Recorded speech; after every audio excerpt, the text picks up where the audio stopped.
Pues probablemente hacemos eso. Dice, acabo de ver un post en Facebook de una página de izquierda de Estados Unidos que celebra la elección judicial en México como algo deseable que debería reproducirse en su país. No supe cómo contestarles. Contéstales que es,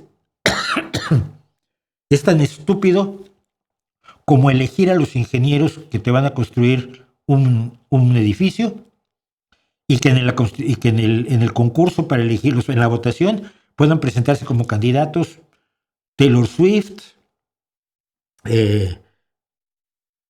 Kelsey, el jugador de fútbol ahora que está comprometido con Taylor Swift, eh,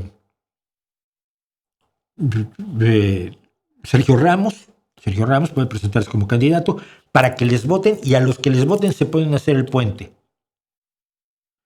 No es un puesto político, el puesto de juez no debe ser político, debe ser técnico. Debe ser gente que conozca la ley, que conozca la jurisprudencia, que conozca de dónde vienen las leyes que tenemos en la actualidad, que tienen fuentes históricas complicadísimas. La historia del derecho no es ninguna broma. Y que por lo tanto estén capacitados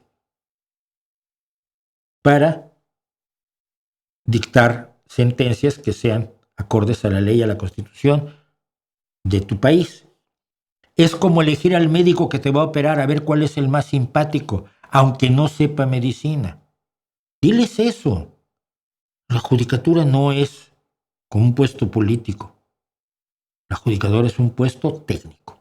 Y si no estás dispuesto a votar médicos para que llegue cualquiera a presentarse, pues si es simpático puede ganar las elecciones, entonces no debes hacerlo con los jueces.